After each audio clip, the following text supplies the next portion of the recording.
क्या करेंगे, भगवान की भी मजबूरी है, वो अवरुद्ध हो जाते हैं। पराधीन सपने सुख नाही, जैसा पितामह भीष्म ने कहा वैसे ही खड़े हैं।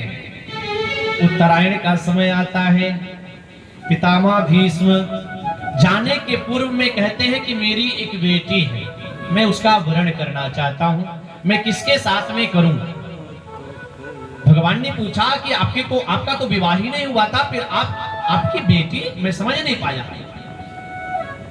बोले हाँ, मेरे पास एक बेटी है जिसका वर आज तक मैंने नहीं ढूंढ पाया। बोले वह कौन सी बेटी है? बोले जो यह मेरी बुद्धि है, यही मेरी पुत्री है, और इसके अनुरूप आज तक मैंने वर नहीं पाया, मैं इसका वरण करना चाहता हूं। अगर आप स्वीकार करें तो मैं अपनी बुद्धि रूपी जो मेरी पुत्री है, मैं इसका वरण आपके साथ में कर दूं। भगवान ने कहा ठीक है, अपनी बौद्धिक क्षमता को भगवान को समर्पित किया, पुत्र रूपी बुद्धि को। इसके बाद उत्तरायण का समय आता है, पितामह भीष्म बाणों की सैया पर विराजमान है, उनके पास कोई पुष्प तो है नहीं कि भगवान को पुष्प लेकर के हाथ जोड़ करके प्रार्थना कर ले। इसलिए उन्होंने 11 श्लोकों में पुष्पताग्रा छंद में भगवान की स्तुति की। इतिमति रूप कल्पिता वितृष्णा भगवती सात्वत पुंगवे विभूम्नि स्वाहा सुखमुपगते क्वचित विहर्तुम प्रकृतिमुपेयुषि यद्भव प्रवाह।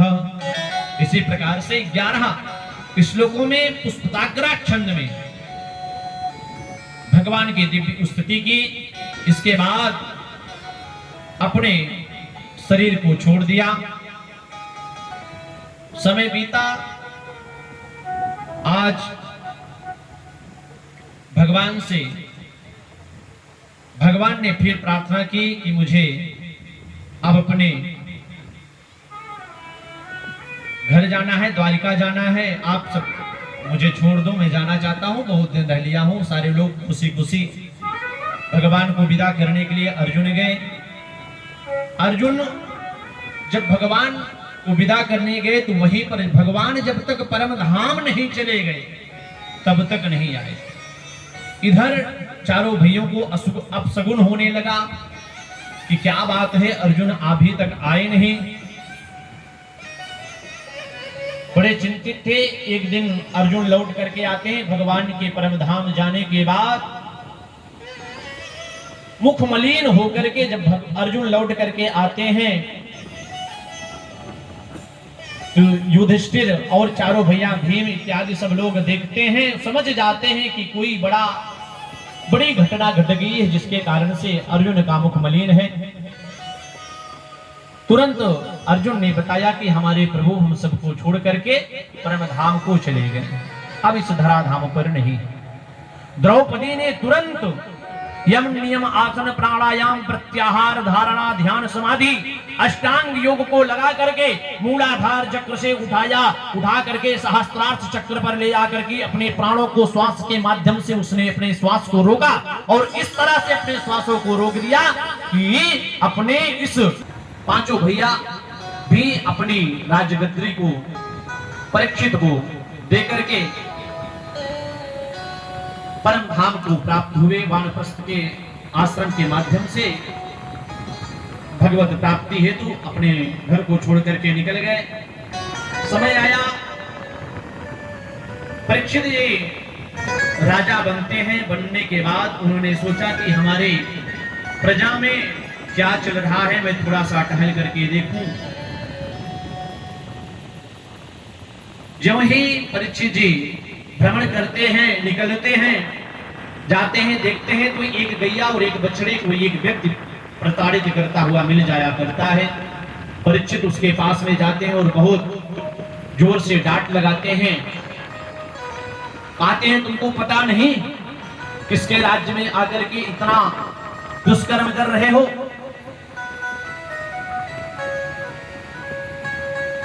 वह जो व्यक्ति होता है तुरंत शरणागति को प्राप्त कर लेता है।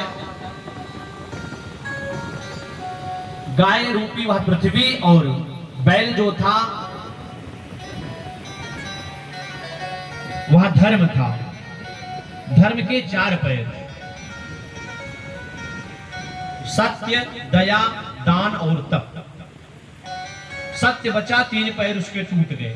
कलयुग आ गया, कलयुग का समय आ गया। माता पृथ्वी धर्म रूप, गाय रूपी जो पृथ्वी है बड़ी प्रताड़ित है। आज के समय में भी देख रहे हैं गैया कोई पालता नहीं। हम सब घर में कुत्ते पाल लेते हैं लेकिन गैया नहीं पालते। निवेदन है सबसे, गौ माता की सेवा करिए, हर घर में एक गौ रखिए। गावो विश्वस्य मातरः, आप एक देव की पूजा करते हो, नहीं प्रसन्न कर पाते हो। केवल गौ माता की सेवा आप करके देखो, अगर सारे देव ना प्रसन्न हो जाएं तो कहना। गौ माता के प्रत्येक रोम रोम में देवताओं का वास रहता है। सारे लोग अपने घर में एक एक गौ माता अवश्य रखो, अवश्य सेवा किया करो। आज परीक्षित जी ने उस व्यक्ति से पूछा तुम कौन हो? उस व्यक्ति ने बताया मैं कलयुग हूं। परीक्षित जी ने पूछा तुम्हें डर नहीं लगा? पता नहीं तुम्हें किसके राज्य में प्रवेश करके चले आए हो? परीक्षित ने कहा काल है, समय है, मुझे आना ही था आपके पास, इसलिए मैं आया हूं। लेकिन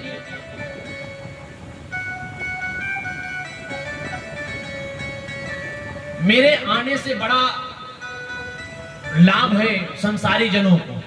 उसने बताया यत् फलम नास्ति तपसा न योगीन समाधिना तत्फलम लभते सम्यक् फलौकीसव कीर्तनात्। जिस प्रकार से यत् फलम नास्ति तपसा, तप करने से वह फल नहीं मिलेगा, ना ही योग और समाधि में जाने से मिलेगा। फिर मिलेगा किस चीज से? तत्फलम लभते सम्यक् कलौकीसव कीर्तनात्। इस कलयुग में मात्र भगवान के नाम संकीर्तन करने मात्र से ही भगवत प्राप्ति हो जाएगी। परीक्षित जी ने सुना, प्रसन्न हो गए। शरणागति भी उसकी थी। उन्होंने कहा ठीक है, चलो कोई बात नहीं, अच्छी बातें हैं। एक काम करो, आपको मैं कुछ स्थान दे देता हूं, आप यहां पर रहो। उन्होंने 4 स्थान दिया। द्वीतम पानम स्त्रिया सोना यत्रा धर्मश्चतुर्विधा। 4 जगह पर दिया, जहां पर जुआ खेलते हो, जहां पर मदिरापान करते हो, जहां पर लंपट पुरुष रहते हो और जहां पर जीव जंतुओं की हिंसा होती हो। यह 4 स्थानों पर कलयुग का वास दिया। कलयुग गिड़गिड़ाने लगा। परीक्षित महाराज से कहा ठीक है, मुझे आपने 4 स्थान दे दिया, लेकिन हमारे एक अच्छे गुण भी हैं, इसलिए मुझे कोई एक अच्छा स्थान भी दे दीजिए। तुरंत एक स्थान दिया। किसमें? स्वर्ण में। अच्छा, स्वर्ण में जो निवास दिया वह कैसे? हर एक स्वर्ण में कलयुग का वास नहीं है, लेकिन उसकी गतिविधि क्या है? माताएं गहना बनवाती हो ना, तो समझ जाओ उसमें कलयुग का वास रहता है, लेकिन उससे कलयुग का वास हटेगा कब? गोस्वामी तुलसीदास जी ने लिखा तुम ही निवेदित भोजन करही, तुम ही निवेदित भोजन करही, तुम ही निवेदित भोजन करही, तुम ही निवेदित भोजन करही। प्रभु प्रसाद पट भूषण धराई प्रभु प्रसाद तुम्हि निवेदित भोजन कराई तुम्हि निवेदित भोजन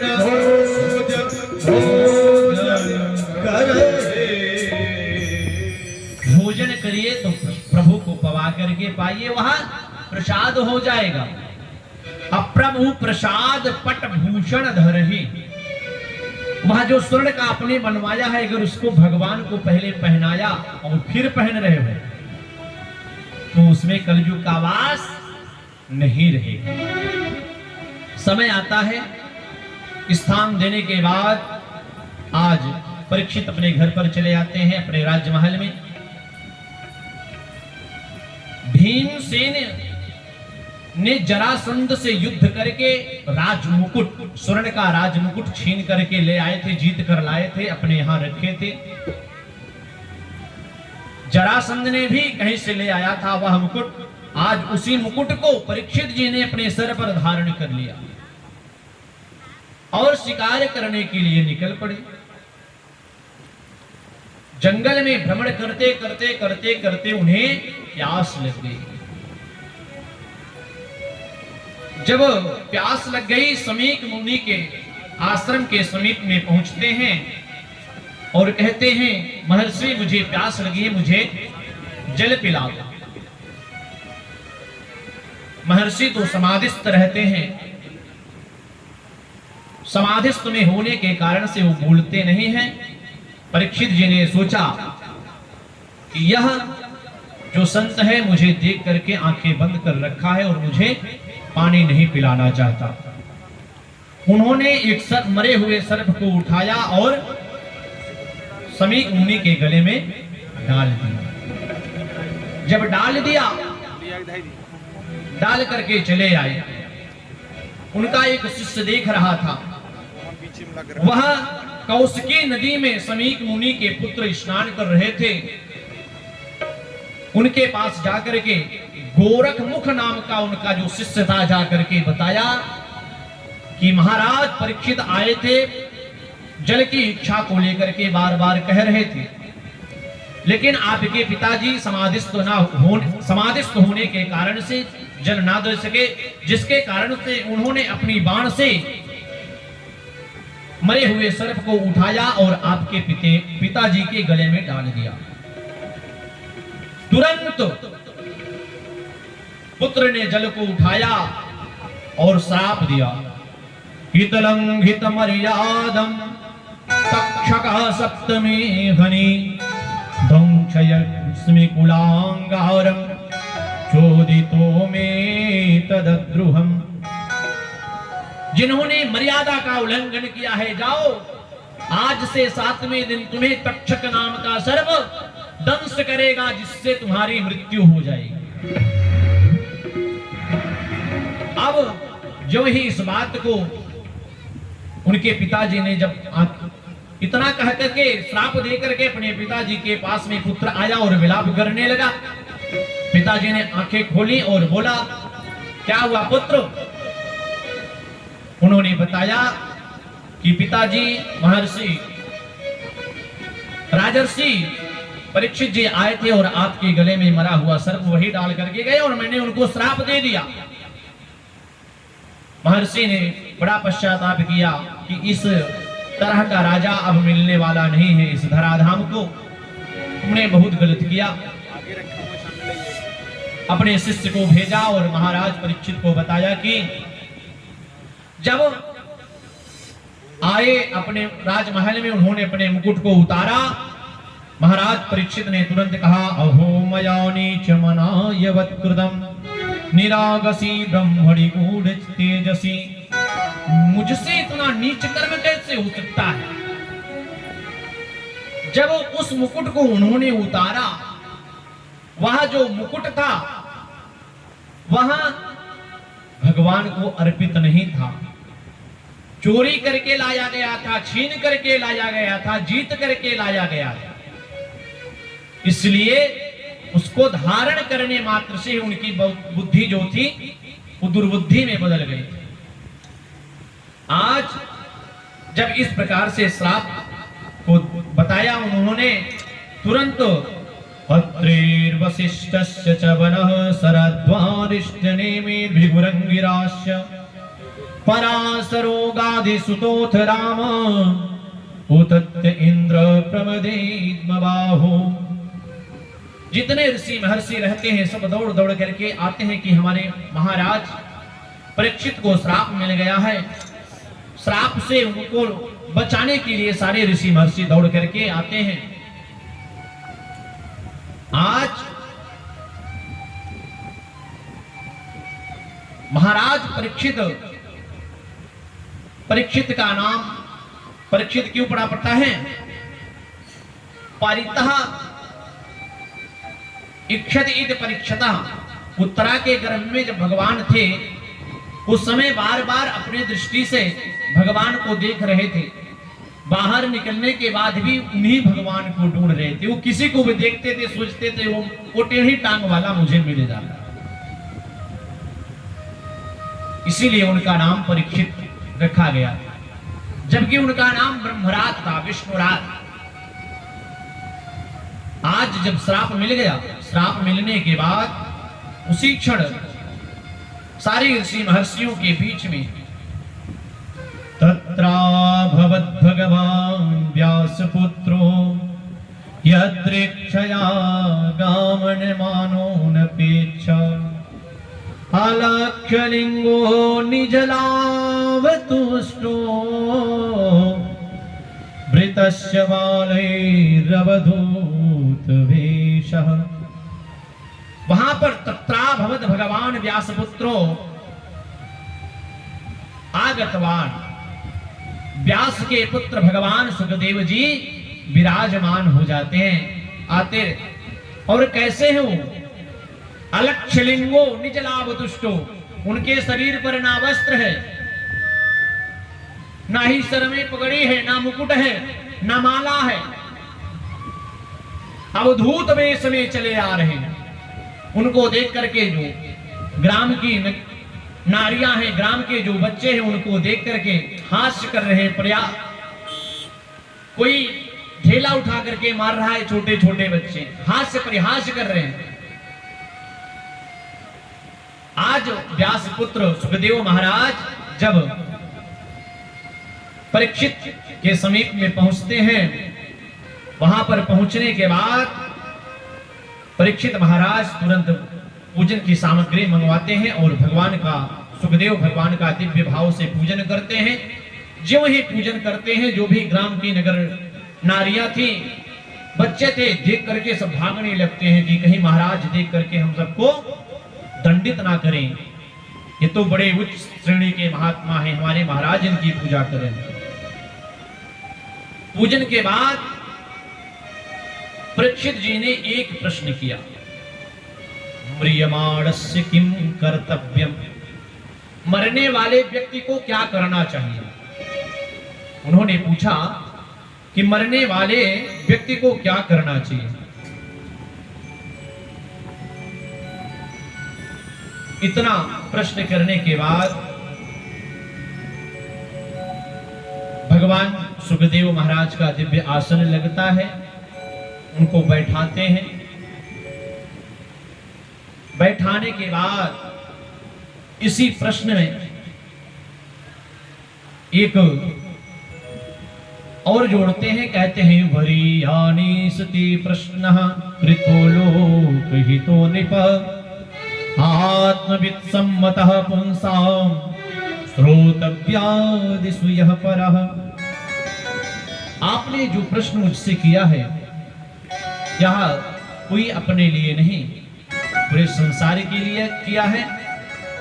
आप सब विराजमान हो जाइए, मैं आपको बताता हूं कि मरने वाले को क्या करना चाहिए।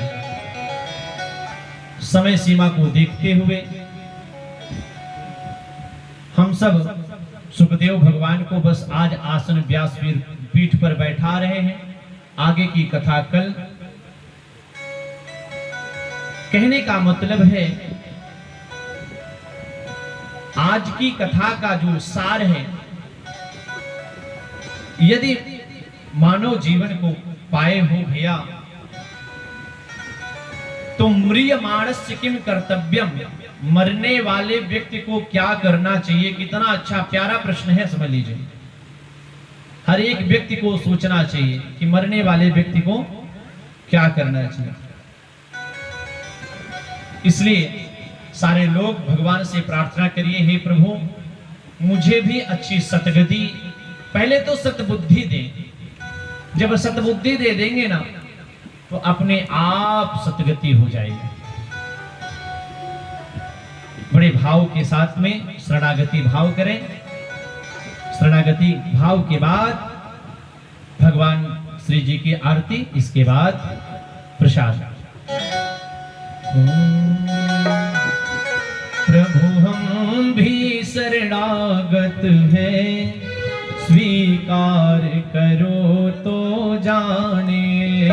प्रभु हम भी शरणागत हैं, स्वीकार करो तो जाने।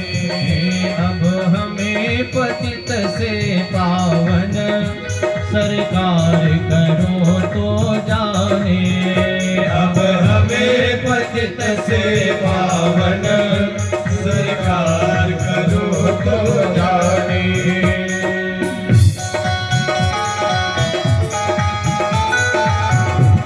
ताली बजा करके सारी थकान खत्म हो जाएगी अगर ताली बजाओगे। ताली बजा करके भाव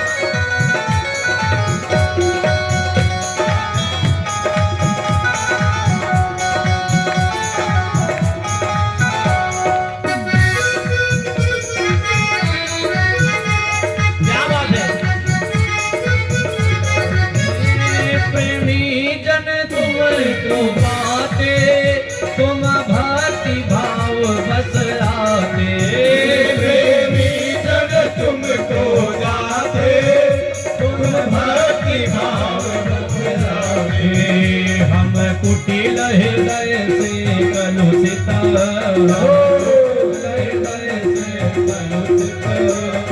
पार करो तो जाने। हम कुटिल हृदय से कलुषित, पार करो तो जाने।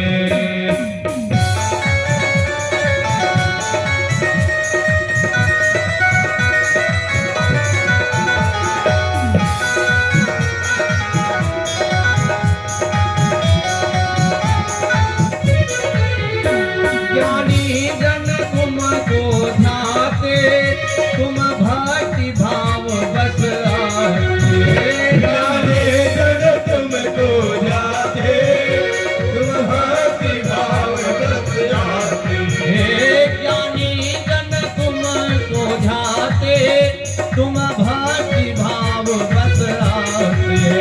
ज्ञानी जन तुमको जाते, तुम भक्ति भाव बस जाते। हम अज्ञानी चंचल चित, हम अज्ञानी चंचल चित, निस्तार करो तो जाने। हम अज्ञानी चंचल चित, निस्तार करो तो जाने।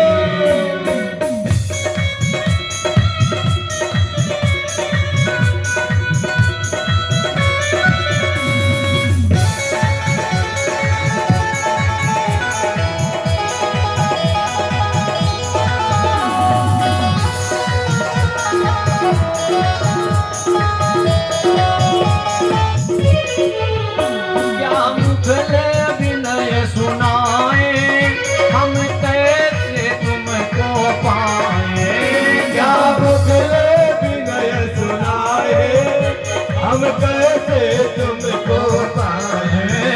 क्या मुखल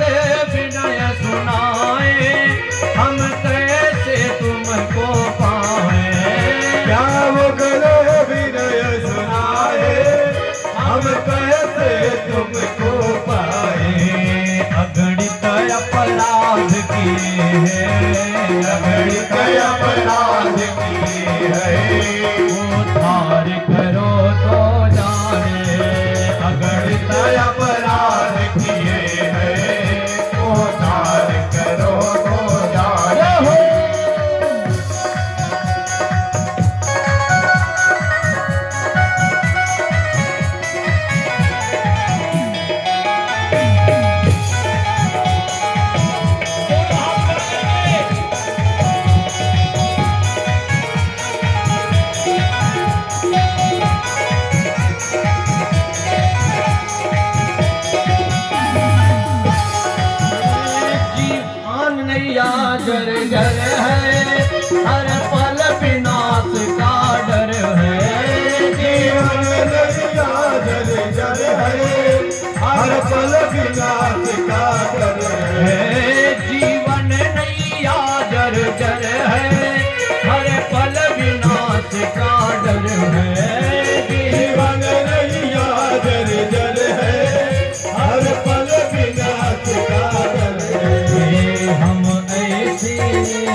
Hare Krishna, Hare Krishna, Krishna Krishna, Hare Hare, Hare Rama, Rama Rama, Hare Hare, Hare Krishna, Hare Krishna, Krishna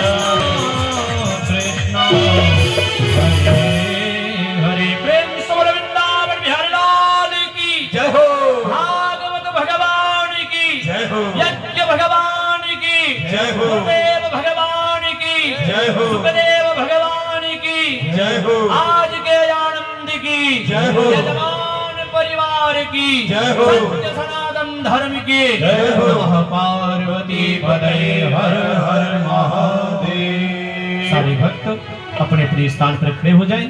कल समय से देखिए, कल से बड़ा एक दिव्य, कल से भगवान ने चाहा तो आप सबको झांकी का भी दर्शन करने का अवसर प्राप्त होगा. कल से निरंतर 7 दिनों तक अधिक से अधिक मात्रा में आप सब उपस्थित हो. अरे बड़े भाव के साथ में कल से भगवान की दिव्यमयी झांकी का भी प्रोग्राम बनाया गया है. आप सब उपस्थित होकर के झांकी का भी दर्शन करेंगे. सारे भक्त अपने स्थान पर खड़े हो जाएं और आरती करें. जय श्री राधे, जय श्री श्याम. आप आरती सब थोड़ा बोलिए. पास आ जाएं, नजदीक आ जाएं, उसके बाद आरती करें. सब लोग पास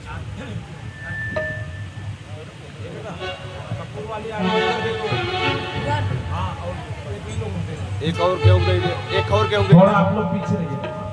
वहीं रुकिए, वहीं रुकिए आप. ये बेटा एक आरती उधर दे दो. ओम हरि ओम हिदगुम अवेहि प्रजननं मे अभुदसवेदकुं सर्वगणकुं स्वस्तये आत्मसनि प्रजासनि पशुसनि लोकसन्यभयसनि अग्निं प्रजां बहुलां मे गर्भोत्पन्नं पयोरिष्टु अस्मासुदत्त. मन में बसा कर तेरी मूर्ति, मन में बसा कर तेरी मूर्ति, उतारो है गिरधर तेरी आरती. मन में बसा कर तेरी मूर्ति, उतारो है गिरधर तेरी आरती. मन में बसा कर तेरी मूर्ति, उतारो है गिरधर तेरी आरती. मन में बसा कर तेरी मूर्ति, उतारो है गिरधर तेरी आरती. तेरी आरती हो, तेरी आरती, तेरी आरती हो, तेरी आरती, तेरी आरती हो, तेरी आरती.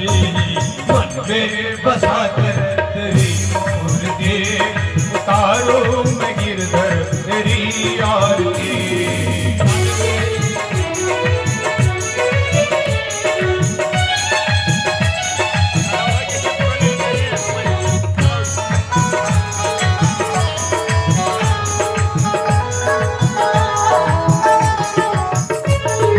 करुण करो कष्ट हरो तो भगवान, भाव में फंसे नाव में उतार दो भगवान.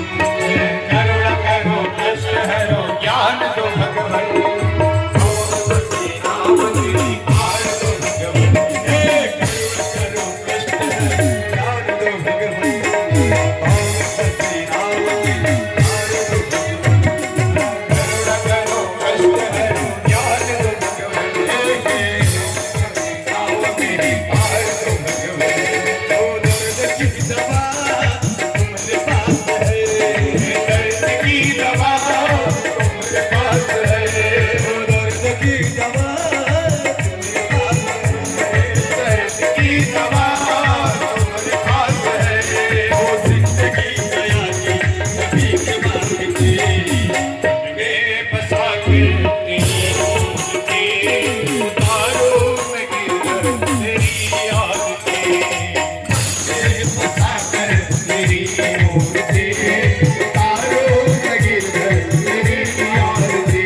जाए संत करे ध्यान नारद को गान करे छिड़े मेरा प्राण भेद तेरी संत करे ध्यान नारद को गान करे छिड़ पीड़ा का भगत तेरे द्वार करते हैं पुकार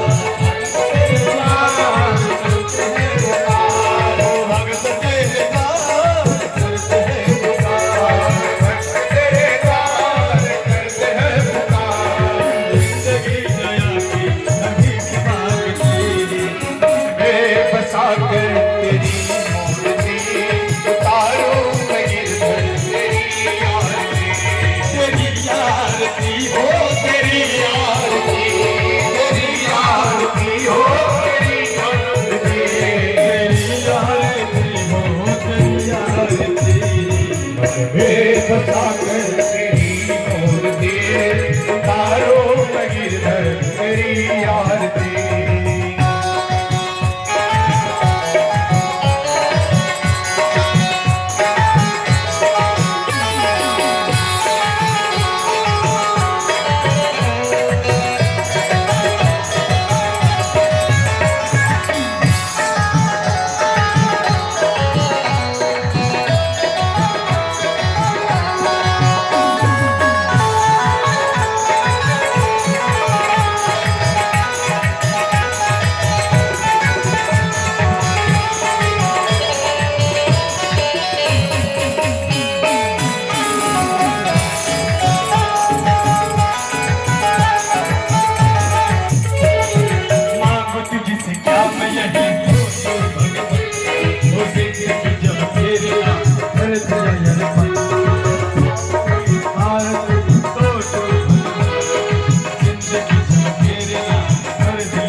Hare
भागवत भगवान की राधे कृष्ण सरकार की धर्म की अधर्म का